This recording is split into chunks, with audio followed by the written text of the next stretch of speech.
All right, Bert. Good, bad, and fugly. We are in week 13 or going into week 14. I will start off with my good because it's not going to be a surprise. The Buffalo Bills.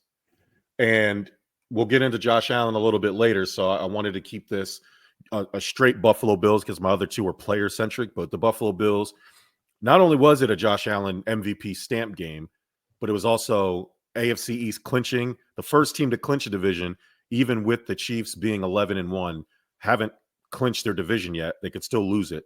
But the Bills clinched their division. They're the seventh fastest team to do that since 1980. They also haven't played the Patriots yet. So I think they're like the fourth team that's done it that hasn't played all their division rivals yet, which is pretty amazing. And I mean, they did it in a way in that terrible snow game.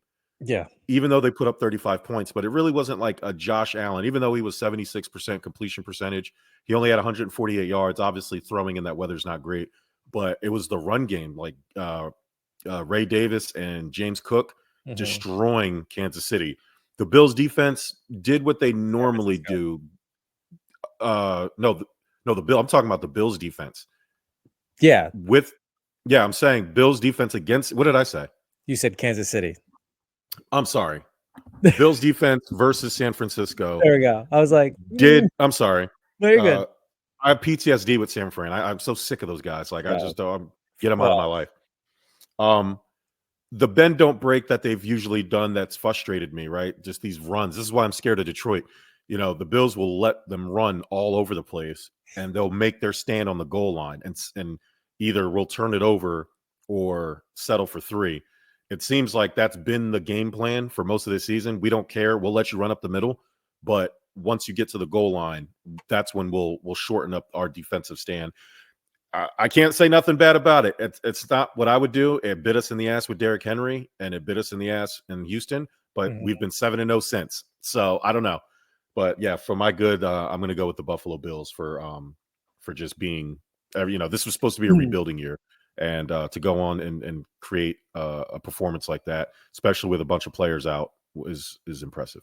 Yeah, so that my good was actually Josh Allen specifically. And the Bills, and don't get me wrong, exciting snow game, but his athleticism and what he has showed, not necessarily just that he can obviously manage a football game well, but I mean, made the big plays when needed to happen, still brought the energy, rushing touchdown, receiving touchdown. It was just an exciting game by him overall. And he just did prove that hopefully, as you mentioned before, it is the stamp on an MVP season for him, especially a weekend after getting engaged. So he came out to play hard that night and just did amazing. And, when you look at all the other goods that could have happened this weekend, I mean, everything pretty much shaked out how it was supposed to, I'll say. Yeah. Unless you're a Birds fan, and then you're going to, of course, be screaming all about the Eagles this week. But we'll get into that in a little bit as well. But my good goes to Josh Allen. And then one more thing, Mike Hughes just gave a huge shout out in the fact that Facebook is not letting people comment under live right now. So if you're trying to comment, sorry for the hiccup there. We'll look into that. Yeah, that is strange. I don't like that. I don't like that they're not letting us do that. Let me see if I can leave a comment to myself. Yeah, it's like no, it's not letting you. Like it's literally nothing's there. That's strange. Well, head on over to the YouTube or the Divides Twitter X page. Not sure why that's happening. That's weird. Maybe I'll share it to my personal page and maybe we can do it from there. But my bad, Bert. Yeah, Justin Tucker of the Baltimore Ravens. They called this man Legatron. And he's been awful. Like he missed 7 points in kicks in the game versus the Eagles. Yeah. Bert, they lost by 5 points. Yep. Literally cost his team the game. He leads the NFL in missed kicks in total. And now, because of that, the Ravens are 2 games back in the division because Pittsburgh blew the brakes off of Cincinnati. So you're 2 games back in the loss column to the Steelers. And now you're the 6th seed in the AFC playoff race, and you only have 4 games left to play. Not a lot of room for error. So the Ravens, who were all the way up here, everybody was crowning them AFC champs after they beat the Buffalo earlier in the season. Now, seemingly hanging on to dear life in their own division. It's it's fascinating to see the downfall of Justin Tucker, and even more shocking that the Ravens aren't even entertaining, which I guess you have to give him the benefit of the doubt. He's just been great for so long. But to me, this is a must win before you blow it up season for the Ravens. Mm-hmm. And Justin Tucker hitting the wall is happening at the absolute worst time for Baltimore. Yeah.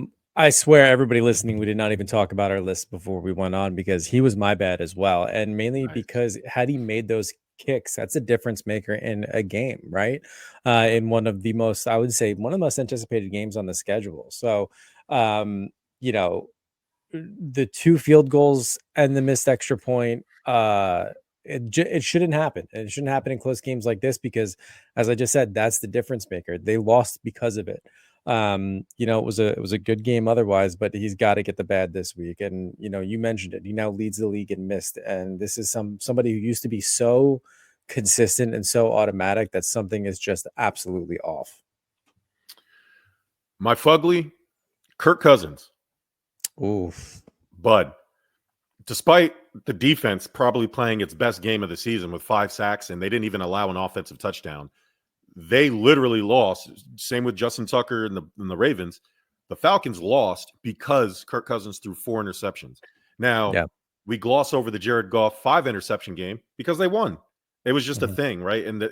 But also the Lions have been probably this first or second best team in the NFL for a number of weeks now. The Falcons are now sitting at 6-6. They just lost their 3rd straight game. And, I like Kirk Cousins. I think we both like Kirk Cousins. We liked his move to Atlanta. We thought this would be the year. It started off really good for him, but the only silver lining for them is that they can still win the division at 6-6. But it would have been nice to have a little bit of separation from Tampa Bay, who probably should have lost to Carolina. But of course, Carolina go ahead and Carolinas. But Kirk Cousins, it's just rough, man. This guy will have a 500-yard historic game a few weeks ago to do this. This is just the Kirk Cousins show, right? Like it just is what it is. Like him and Jameis Winston will give you the best and worst performances you'll ever see somehow. Usually back to back too, leaving fantasy owners scratching their head. Yeah. And Jameis will do it in the same game, like he just did on Monday Night Football, having 4 touchdowns and 3 interceptions. That is the Jameis Winston experience. It's insane. So I will say it's still pretty impressive to throw for almost 250 yards and still have 4 interceptions. But absolutely ugly, or fugly rather. My fugly actually goes to the Bears organization. Not only did your head coach completely fuck the Thanksgiving game with his decision making and play calling, but you as an organization paraded him out there to talk to media on Friday right before being fired. Just clown show. And they've come out and said that they could have handled it a little bit better, but I mean, as if there wasn't enough eyes and pressure on that organization from the start. The players, losing the players in the locker room, speaking out, expressing their frustrations throughout the year, rookie quarterback not panning out, and now, close to end season firing here in just the worst possible fashion. What could get uglier after holiday weekend football? And that is just everything the Bears did do Thursday into Saturday, essentially. Dwayne Marcus wants to throw back the Chargers. So he sure does. I'm hoping he picks the Bears. I am too. The Atlanta Falcons. Not too much worse. But yeah, and it's funny.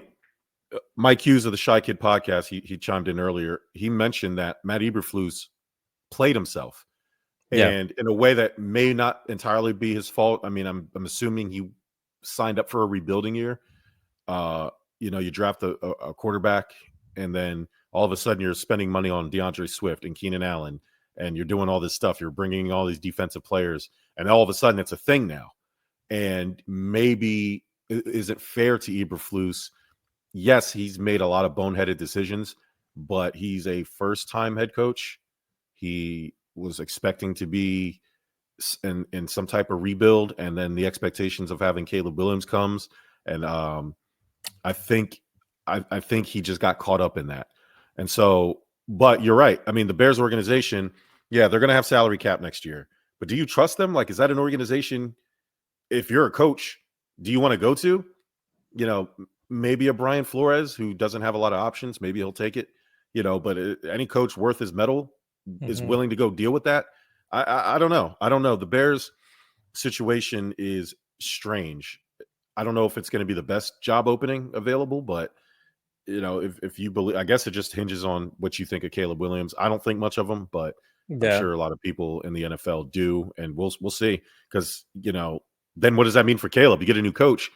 If Brian Flores, for example, leaves Minnesota and they say, "Hey, we want you to coach the Chicago Bears, but you better make Caleb Williams work. You have to make Caleb Williams work. We traded a lot for Caleb Williams. That's the price. Hey, by all means, you will make Caleb Williams work. This isn't going to be a situation where you get to dump him because he's not your guy. We invested a lot in this kid, and you're going to have to make it work. And that might turn off a guy like Brian Flores, and you'll end up with another Matt Eberflus, somebody who's just happy to take a job.